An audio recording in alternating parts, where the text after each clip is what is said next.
Vamos falar de economia agora, falar sobre o shutdown nos Estados Unidos e como o presidente Lula aqui tem acompanhado, aliás, como os brasileiros têm acompanhado e têm sido impactados, né, com essas medidas todas.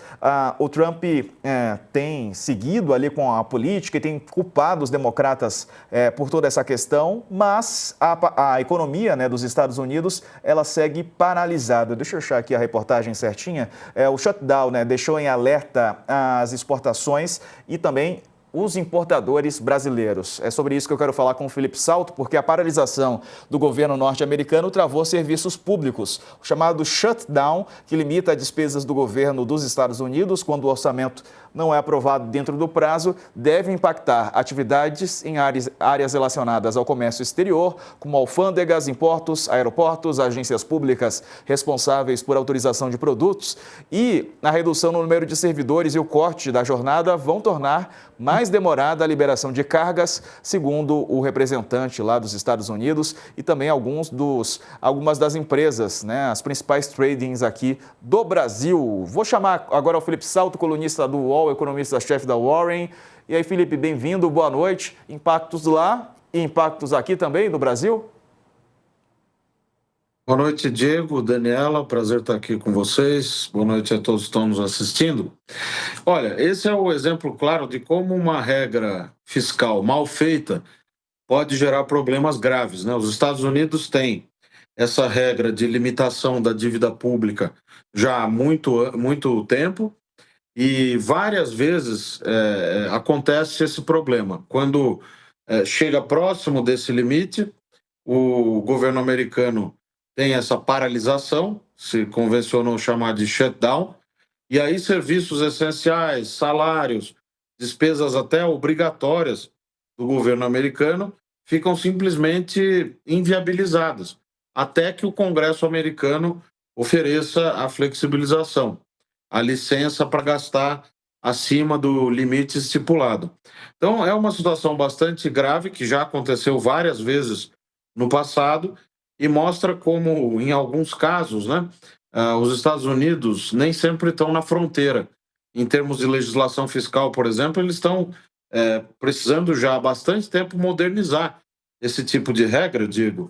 Como no caso, por exemplo, do Reino Unido, que tem uma regra baseada numa espécie de limite tendencial para a dívida, mesmo a União Europeia, que revisou também os limites mais puros, assim, digamos assim, que foram fixados há décadas, né? E o caso do Brasil também, que tem legislação fiscal, de lei de responsabilidade fiscal, mas não tem uma situação que leve, não por conta das regras, né, a uma paralisação de serviços essenciais. Claro que, trazendo aqui para nós também, para o nosso caso, vale dizer que o Congresso está discutindo, o Senado Federal, a partir de uma proposta do senador Renan Calheiros, que é presidente da CAI, da Comissão de Assuntos Econômicos do Senado, um limite para a dívida pública com base no artigo 52 da Constituição de 1988. Mas ela pode ser uma boa ideia desde que a gente aprenda com essa experiência internacional e fixe de uma maneira que ela funcione como uma regra guarda-chuva para as outras regras que já existem para a despesa, para o resultado fiscal e, portanto, ajude a melhorar a situação e não a produzir momentos como esse que a economia americana está vivendo, de paralisação de serviços essenciais. Dani, quero falar com você e com o Salto sobre a taxa de juros, né? O presidente Lula hoje voltou a falar sobre o assunto, criticou, né? Disse que temos um problema, mas não criticou o presidente do Banco Central, Gabriel Galípolo, né? Não foi criticado nominalmente, digamos assim, algo que ele fazia com o antecessor, com o Roberto Campos Neto. Dani? Tava na coluna de ontem, hein? Eu vou puxar essa sardinha pro meu lado. Se você passou lá para ler, Diego, você sabe. Eu falei, o Lula já tinha começado a reclamar internamente, né? Nos encontros que ele vai fazendo, nas conversas que ele vai fazendo com políticos, né? O presidente da República já tinha falado, todo mundo sabe que a taxa de juros tem que cair, foi a aspa do Lula. Mas é uma questão delicada. Foi assim que ele terminou.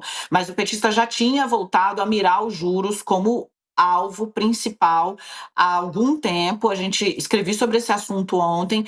A proteção ao Gabriel Galípolo vai continuar, porque há um entendimento, né, de que o Lula já usou essa expressão também, o presidente, né, de que a economia é um transatlântico e você não consegue fazer um cavalo de pau nela de uma vez por todas. Mas a expectativa, ainda tem mais uma reunião do Copom, o Felipe Salto vai saber melhor do que eu, né?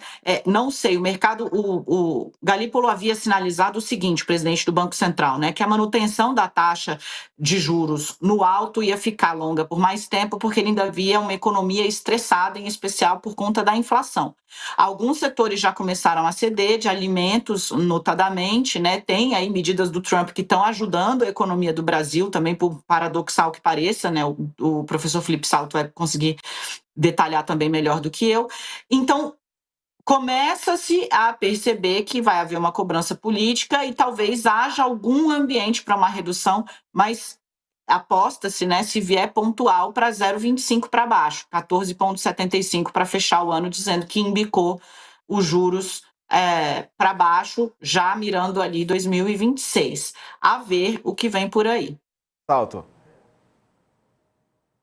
Olha, de fato, a Daniela está correta. A expectativa do mercado até algum tempo era que já nesse ano começasse a redução da Selic. Antes de falar disso, eu vejo que as declarações da ala política não são uma novidade, né? O próprio presidente Lula, quando tinha como vice o saudoso Zé Alencar, que era um representante da indústria, etc., ele sempre fazia esse papel de bater no Banco Central, de pedir a redução dos juros.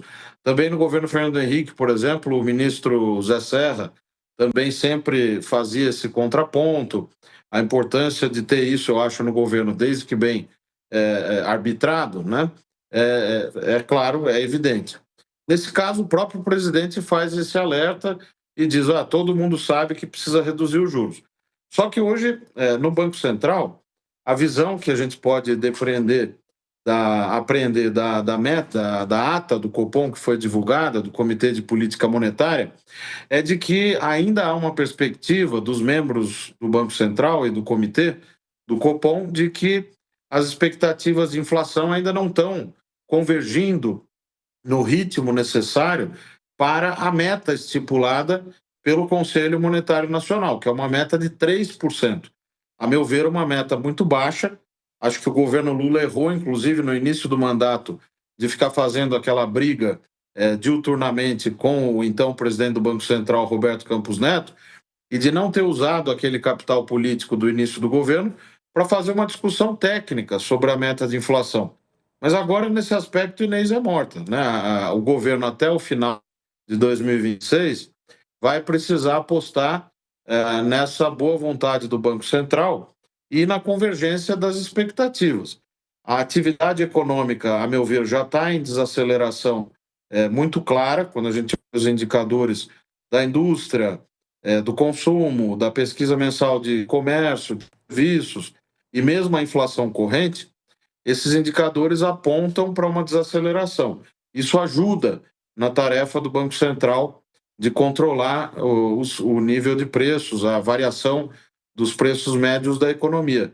Mas hoje, os especialistas, os economistas no mercado estão vislumbrando o início da redução dos juros mais para o começo do ano que vem. A maioria está vislumbrando que esse início da queda da Selic poderá acontecer lá pelos idos de março. Perfeito. Felipe Salto, obrigado pelas informações, meu amigo. Um abraço, bom fim de semana. Um abraço a vocês.